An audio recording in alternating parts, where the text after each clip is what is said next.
orang tua sendiri dulu memang pesimis ya dengan saya, pesimis gitu. Apalagi saya mulainya budidaya lobster itu di kamar gitu. Wah, kamu ini stres ya, kamu ini deh. Kamu ini stres apa gila sih? Wong kamar bagus-bagus mau no kolam mungkin. Wis rusuh no kolam ini. Nah, dari situ akhirnya saya termotivasi untuk ngembangin skill gitu. Ternyata walaupun kita itu backgroundnya di pendidikan, tapi kalau kita punya keinginan mulia dan ingin bermanfaat bagi sesama, background pendidikan itu nggak harus kita tekuni juga gitu. Kita ngikutin apa kata hati kita gitu sih.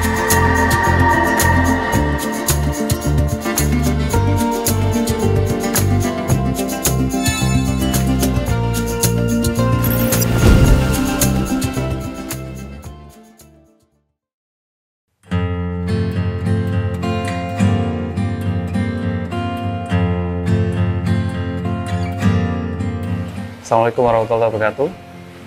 Perkenalkan, nama saya Saifullah, owner dan pemilik dari Full Lobster Farm Indonesia.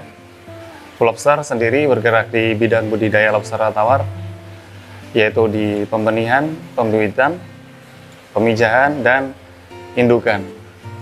Saat ini kami juga membuka kemitraan, di mana manfaatnya itu untuk masyarakat Indonesia sendiri, di mana kami memberikan panduan, tips dan trik, serta pelatihan untuk para pemula yang ingin terjun di dalam usaha budidaya lobster air tawar.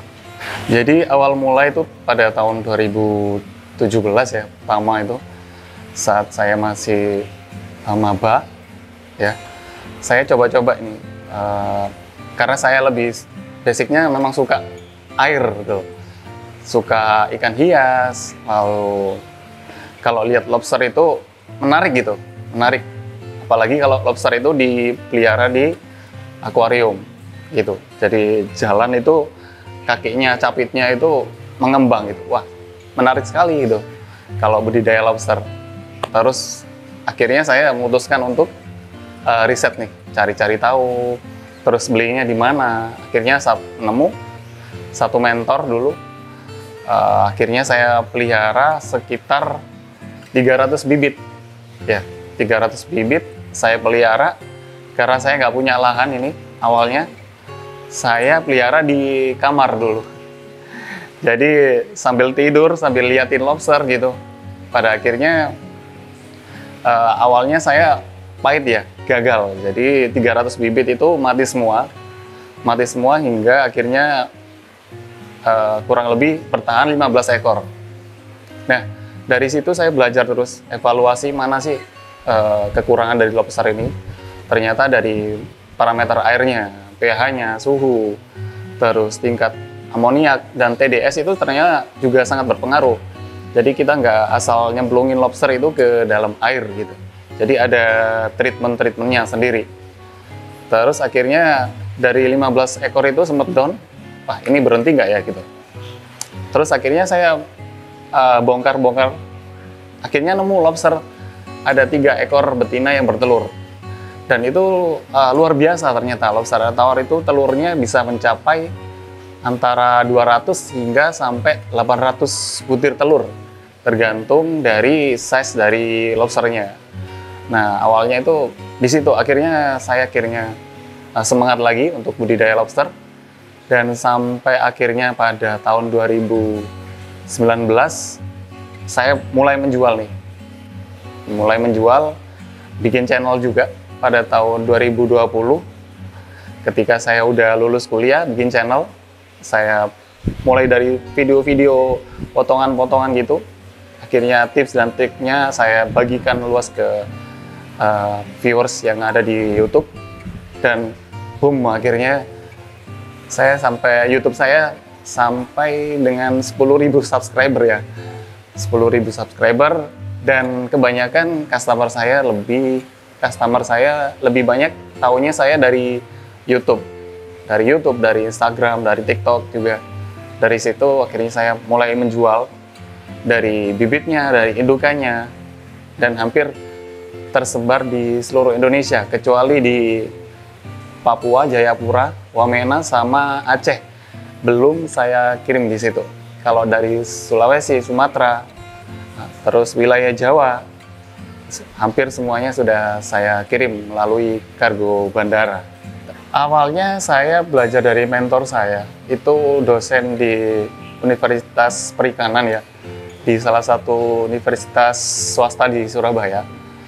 Saya belajar dari dosen tersebut, lalu saya mempelajari nih, lobster ini ternyata hidupnya bukan hanya di laut, ternyata ada jenis yang lobster air tawar. Saya cari tahu, riset, ternyata ini jenis Cerak quadricarinatus atau yang disebutnya dengan red claw ya. Ini spesies asli Australia sebetulnya. Ada di daerah Queensland, Australia. Di situ ternyata iklimnya hampir sama dengan di Indonesia, yaitu iklimnya tropis. Nah, keunggulannya kalau lobster ini ada di Indonesia, itu nggak ada musim. Jadi nggak ada musim, musim kemarau yang berlebih ataupun salju pun nggak ada di Indonesia. Jadi setiap tahun lobster ini bakal berkembang biak terus. Jadi nggak ada musiman. Jadi dia setiap tahun bakal terus berputar gitu fasenya, fase perkawinannya gitu.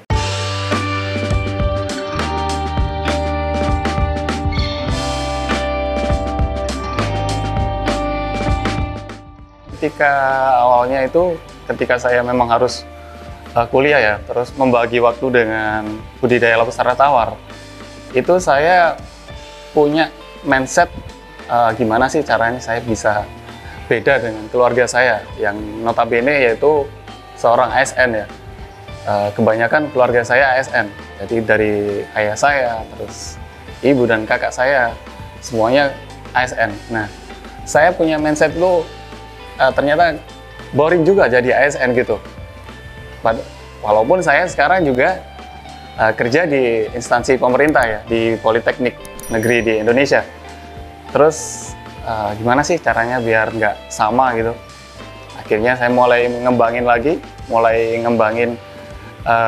budidaya ini, bikin pelatihan, farm, terus bikin kemitraan juga.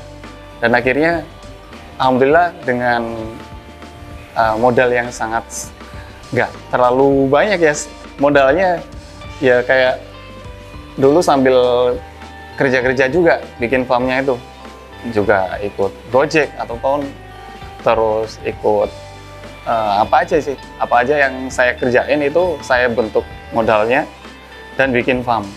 Akhirnya pada tahun 2019 bikin farm sendiri di Surabaya Utara. Di situ ada lahan sekitar 200 meter persegi. Saya bikin farm di situ. Alhamdulillah dari farm itu mulailah bergerak lagi. Dan tahun 2023 ini alhamdulillah kita bikin farm baru ini yang baru sekitar seminggu jadinya. Tinggal tahap finishing gitu.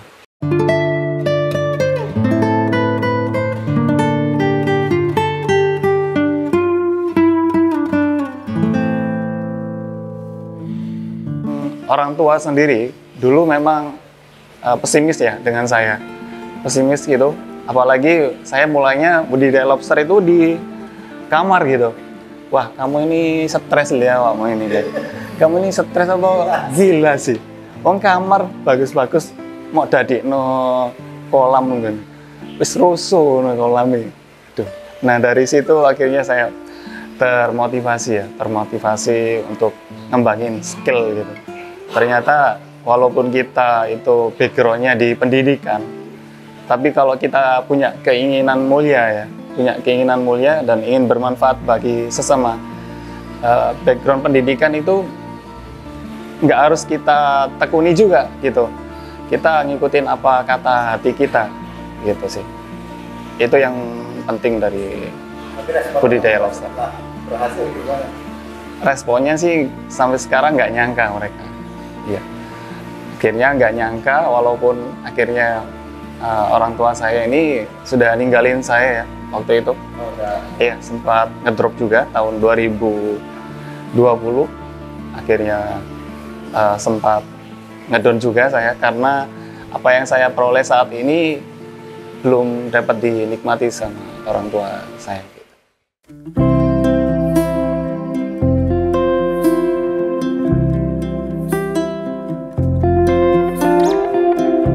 Lobster Atawar ini produk baru ya, perikanan baru dimasuk ke Indonesia ini sekitar pada tahun 2002 atau 2005. Itu memang lobster Atawar ini dulu memang dirisetkan itu dengan udang faname dulu. Masuknya tahunnya hampir sama dengan udang faname. Lalu akhirnya gimana nih yang paling terbaik untuk dikembangkan? Ternyata para ilmuwan ini, periset yang dari Indonesia ini memilih udang faname karena lebih cepat pertumbuhannya daripada lobster air tawar. Namun dari segi rasa, lalu segi nutrisi dan proteinnya itu lebih besar lobster air tawar ternyata rupanya. Namun minusnya lobster air tawar ini perlu sekitar 6 bulan baru bisa dikonsumsi, panen, ukuran konsumsi. Mungkin itu yang akhirnya pasar di Indonesia ini agak lambat kalau lobster ya. Memang kita lebih fokusnya itu di indukan ya. Di indukan. Kenapa di indukan? Karena indukan ini yang bisa menyuplai pembenihan, pembesaran. Akhirnya bisa gotong royong ya. Sistemnya kemitraan ini kita gotong royong untuk menjadikan sedikit demi sedikit ini bisa memenuhi permintaan pasar ya. Karena permintaan pasar sebetulnya cukup luas. Kalau untuk lobster tawar bisa masuknya itu kemana? Ke resto, lalu ke perhotelan, lalu ke home kitchen ya. Home kitchen sekarang sudah mulai marak ya, karena bisa pesan online juga gitu. Cuman stoknya aja yang kita kurang-kurang terus gitu. Maka dari itu kita ngajak semuanya masyarakat ini untuk ayo kita gabung. Kita budidaya lobster walaupun hanya lahan terbatas, kita rame-rame nih, sistemnya gotong royong gitu. Kalau misalkan mitra A ini punya 1 kilo, mitra B ini punya 1 kilo, kita tampung semua untuk memenuhi pasar ini. Kalau sebetulnya kendalanya itu mungkin dari fase pembibitan sampai hingga fase indukan itu memerlukan cukup waktu yang sangat lama ya. Itu sih yang kendalanya sampai sekarang ini masih terjadi pada pembudidaya khususnya para pemula. Kebanyakan pemula ini pengennya itu yang cepat-cepat aja gitu kan, pengennya netas langsung panen gitu. Sebetulnya nggak seperti itu, ada beberapa fase. Kalau di kemitraan kami memang dari fase pembibitan kita terima gitu. Jadi akhirnya para pembudidaya yang kami bina ini nggak sampai menunggu sampai indukan gitu. Ketika contohnya aja, misalkan mitra kami yang ada di Surabaya ini, misalkan pengennya bibit nih, bibit mas, saya punya bibit nih, saya nggak pengen nunggu sampai besar, sampai konsumsi, bisa dijual nggak? Bisa, kita tetap tampung, walaupun itu hanya bibit yang umur 1 hingga 2 bulan, ya. Sekitar 1 inch itu kita tetap tampung, gitu. Nah, kebanyakan yang bukan mitra kami ini ya, karena bukan mitra ya, memang agak susah untuk penjualannya karena di luar daerah itu kita nggak bisa pantau juga ini lobsternya lobster bagus atau lobster hasil tangkapan alam sendiri. Nah gitu. Kalau yang mitra yang bukan yang mitra ini kami sulit untuk menampungnya. Maka dari itu kita memang fokusnya itu di kemitraan ya. Kita tampung walaupun hanya 1 kilo, walaupun hanya 50 ekor, 10 ekor, kita tetap tampung di sini. Terus ketika mereka udah setor, kemana ini yang kita distribusikan? Ya kita distribusikannya ke pembudidaya yang besar-besar, misalkan punya tambak gitu kan. Kalau bibit kita store aja ke tambak agar untuk fase indukan lagi, fase konsumsi gitu sih. Mungkin itu sih kendalanya karena para pemula ini terlalu lama nunggunya. Kalau dari kami memang lebih ke indukan ya. Kalau ingin memulai budidaya itu lebih ke indukan aja. Karena saya belajar dari pengalaman saya yang dulu, mulai dari bibit itu gagal. Hampir mati semua, hanya bertahan 15 ekor. Nah, kalau mau mulai dengan indukan, itu enaknya gimana sih? Kalau mulai dari indukan, kalau indukan, awalnya kita misalkan beli satu set ya. Satu set itu ada sekitar 10 ekor nih. Ada 5 jantan, 5 betina. Nah, kita pijakan pada kolam yang sudah kita siapkan. Misalkan kolam terpal, ataupun kolam akuarium atau sebagainya, kolam apapun bisa. Nah, di kolam tersebut kita pijakan, lalu kita cari nih, setelah 1 bulan kita cari mana ada indukan yang bertelur. Nah, ketika nanti ada indukan yang bertelur, kita pindahkan ke kolam karantina. Misalkan contoh ini kolam karantina kita untuk indukan yang sudah bertelur gitu. Nah, ini kan 1 bulan ya, 1 bulan pemijahan, lalu karantina untuk penetasan. Ini butuh sekitar 1 bulan juga, ya, 1 bulan untuk penetasannya. Nanti bulan ketiga untuk pembesarannya. Ketika sudah dari burayak sampai ke ukuran 1 inch atau bibit, itu perlu waktu juga 1 bulan. Nah, itu berapa bulan? Udah 4 bulanan ternyata, sampai bibit itu 4 bulan. Nah, ketika udah jadi bibit, kalau misalkan kita ingin jual bibit, kita jual size bibit bisa. Ataupun kalau kita ingin keuntungan yang lebih besar lagi, kita jual size konsumsi atau size indukan. Nah, dari bibit sampai ke size konsumsi indukan itu perlu waktu 5 hingga 6 bulan tadi. Jadi totalnya kurang lebih dari mulai pemijahan sampai ke betul-betul real panen nih, itu sekitar 9 bulanan.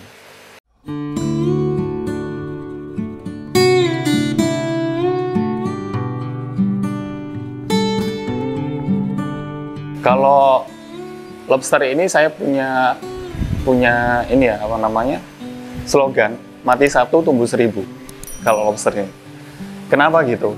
Memang kalau untuk fase adaptasi itu memang ada kematian ya. Dari 10 ekor itu nggak semuanya pasti hidup semua, pasti ada kematian. Cuman nanti dari indukan tersebut ya, indukan khususnya indukan betina, itu kapasitas gendongan telurnya, bayangkan aja 1 indukan betina bisa menggendong telur sekitar 200 hingga 800 butir telur ya.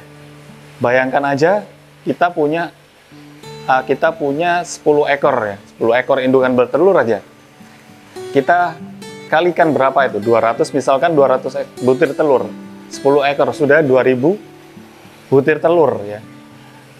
Bayangkan kalau itu 2000 butir telur itu menetas semua. Gitu. Berapa lahan yang harus kita siapkan kayak gitu kan. Itu banyak banget. Misalkan ada yang mati ya, atau human error dan lain sebagainya. Kita ambil aja 1000 ekor nih, 1000 ekor yang bertahan nih. Ya, 1000 ekor bibit. Misalkan 1000 ekor bibit hingga ukuran 2 inch ya, atau 3 bulan aja kita jual nih ukuran bibit. Dari ukuran bibit itu misalkan kita ambil aja kalkulasinya hanya Rp2.000. Nah gitu kan, udah berapa? Udah 2 juta nih yang kita tampung gitu kan. 2 juta dari hanya 10 ekor indukan yang bertelur. Kayak gitu kan. Terus kita ambil untungnya di situ sih. Di penjualan bibitnya itu lagi. Gitu.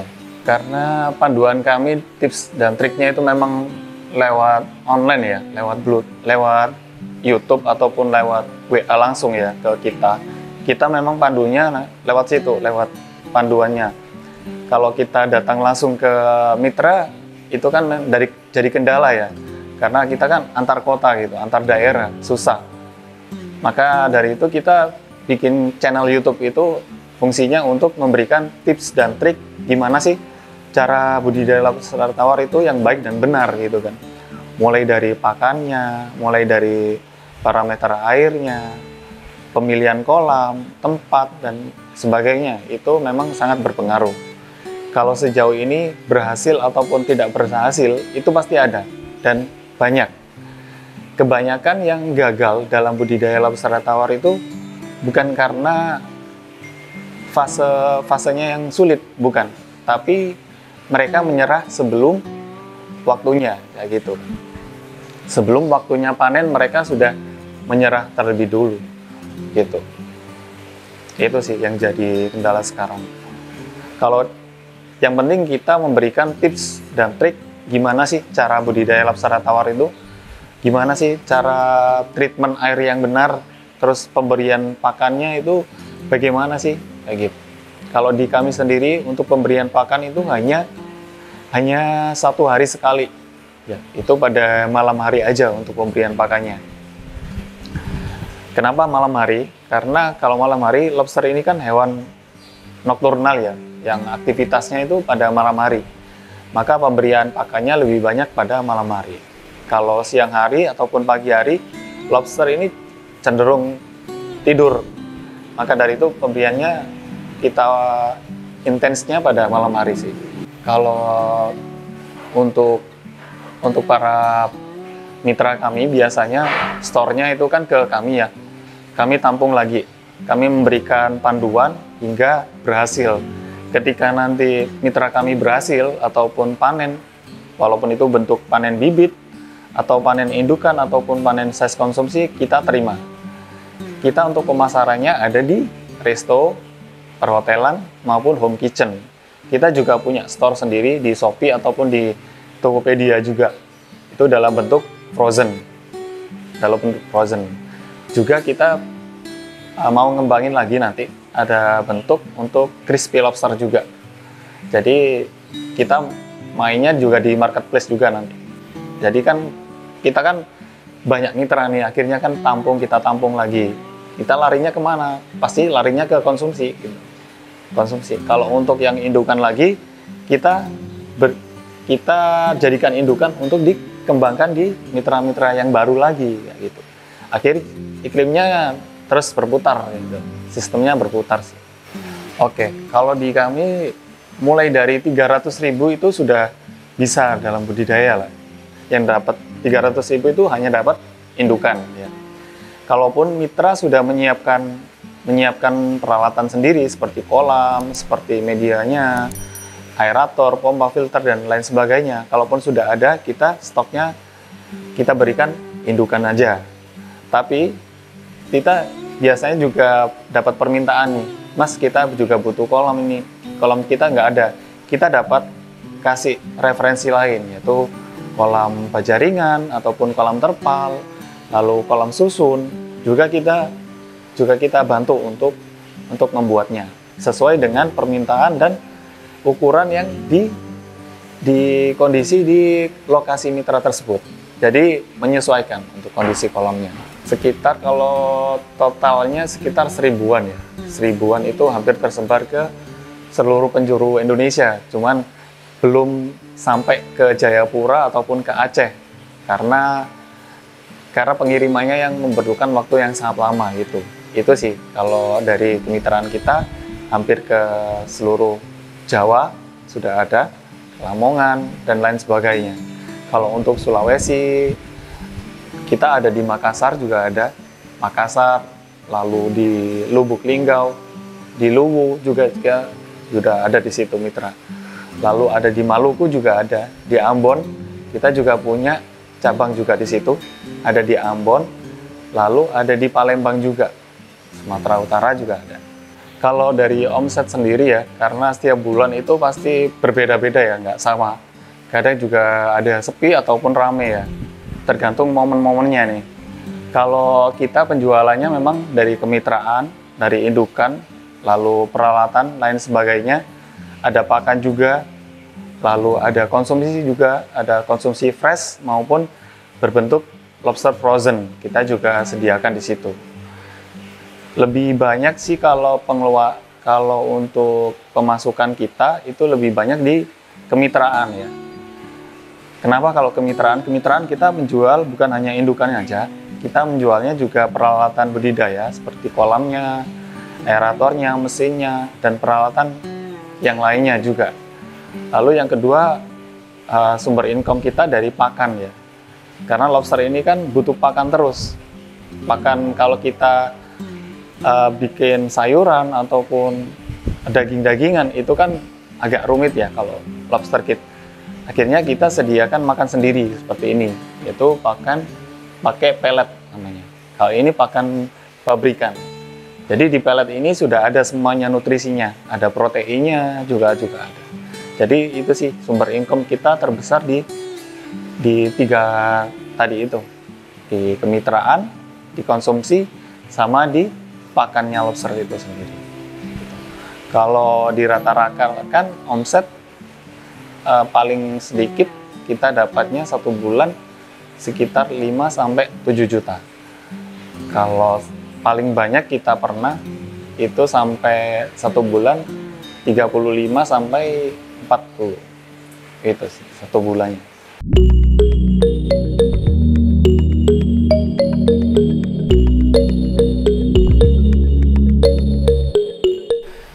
Pernah nih saya hampir ini juga hampir mulai gimana nih saya kalau saya jual semua terus mulai dari awal baru lagi, itu karena saya ambil modal awalnya dulu di pembangunan kolam yang pertama di Surabaya Utara.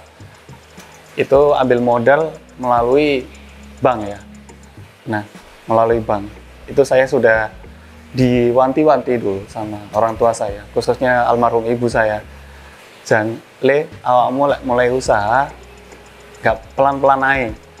Jangan keburu-buru. Usaha itu dari nol memang. Kalau punya itu ditabung, lalu beli modal lagi. Jangan utang dek bank. Bank itu riba le. Cuman waktu itu saya belum terlalu ini ya ke riba itu kan. Ke hutang bank itu saya belum terlalu mikir sampai ke situ. Ternyata hutang riba itu akhirnya bikin usaha kita itu lama-kelamaan bisa stagnan ataupun bisa hancur gitu kan, kayak gitu. Pas waktu itu ini kan bangunan yang di sana itu roboh, gitu kan, robohnya itu hanya kena angin sebetulnya. Padahal itu saya makainya itu pakai uang, yaitu uang itu. Apa saya mikirnya juga ini, apa karena pakai uang bank ini ya, gitu. Ternyata nggak sampai di situ juga. Tahun 2000 berapa ya? Tahun 2020, 2021 istri saya keguguran ternyata. Apa dari omset yang dari usaha yang mulai dari riba apa gitu. Saya introspeksi lagi. Keguguran anak yang pertama itu waktu itu. Akhirnya saya introspeksi diri, saya mulai dari nol lagi, ya. Untuk pembangunan ini, alhamdulillah, akhirnya Allah kasih rezeki ya, sedikit demi sedikit bisa bangun kolam lagi tanpa bank, tanpa riba lagi, seperti itu. Pada waktu itu saya udah nggak punya apa-apa, sudah untuk modal lagi itu hampir nggak ada sebetulnya. Terus ketemu ada orang mitra baru ini. Saya nggak terlalu begitu kenal orangnya, nggak bisa langsung ke WA gitu kan. Mas, saya punya lahan seperti ini. Saya pengen dibangunin kolam seperti ini. Dan alhamdulillahnya orang ini ordernya bukan hanya 1 kolam ternyata. Dia ordernya 9 kolam besar. Jadi kolamnya itu model susun gitu. Mungkin ada di video saya di YouTube. Itu model susun itu butuhnya 9 kolam. Nah, itu ternyata saya hitung-hitung keuntungannya sangat alhamdulillah besar lagi nih. Keuntungannya cukup untuk bikin kolam lagi di situ di Surabaya Utara untuk mulai dari nol lagi ya gitu kan. Walaupun bangunannya udah jadi, akhirnya saya bikin bangunan lagi di situ. Pakai atap sekarang kayak gitu.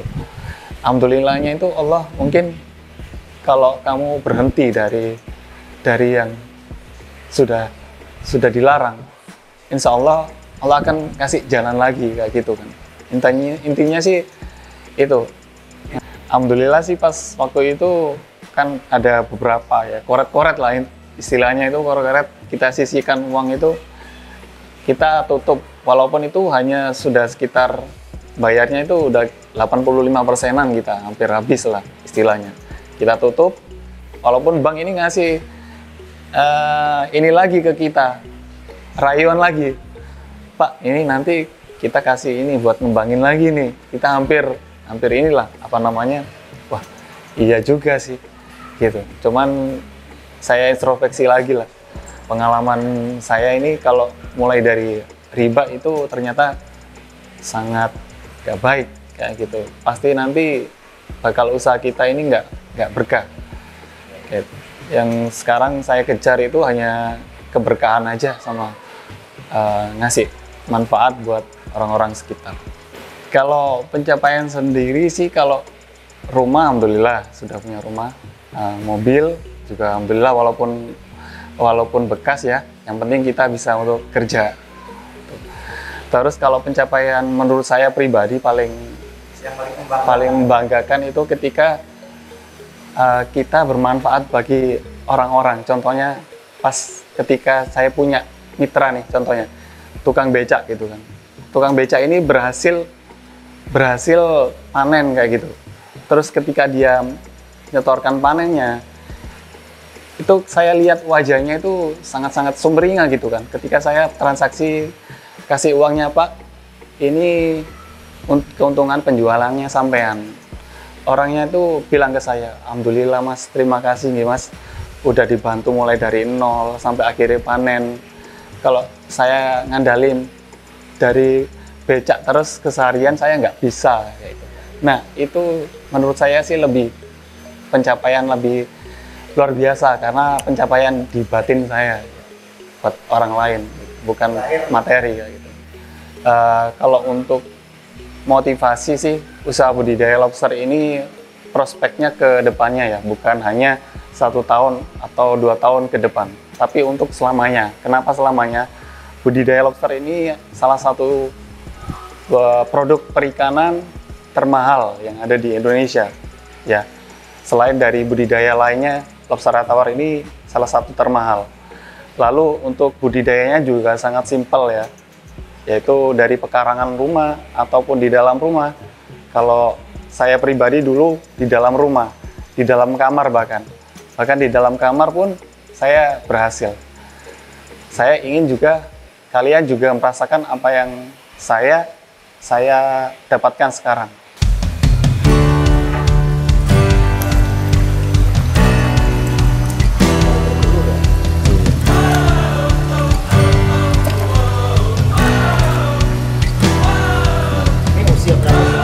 Bibit.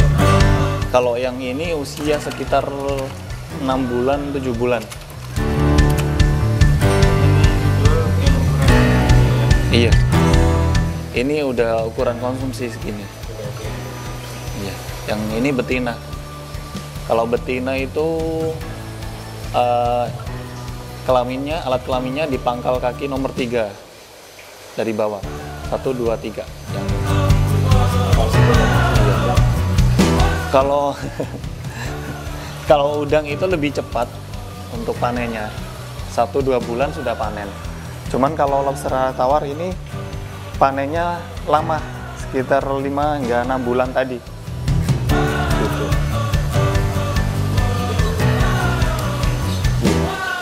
Cara megangnya situ. Nah kalau yang ini indukan, ini jantan. Kalau jantan memang ada size merahnya. Kalau 1 meter persegi itu isinya 10 ekor hingga 20 ekor. Tinggal dikalikan luas lahan kita. Gitu. Misalkan kita punya 3 meter persegi, berarti ada sekitar 60 ekor. Dan dikalikan seterusnya gitu. Kalau untuk bibit itu bisa lebih banyak. Kalau bibit itu 1 meter perseginya bisa mencapai 50 ekor. Gitu. Tinggal dikalikan luas lahan yang kita sediakan atau yang kita punya. Gitu sih.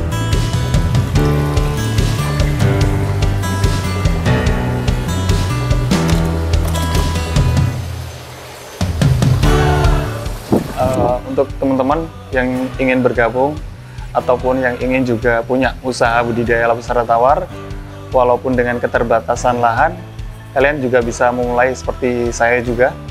Kalian bisa hubungi Instagram kami Full Lobster Farm ataupun di nomor WA saya di 085 706 53 10 27. Subscribe channel YouTube kami juga Full Lobster. Jangan lupa subscribe channel YouTube Agro Maritim untuk mendapatkan info-info terbaru tentang budidaya, cara budidaya, khususnya budidaya lobster Hatara. Oke, thank you. Assalamualaikum warahmatullahi wabarakatuh.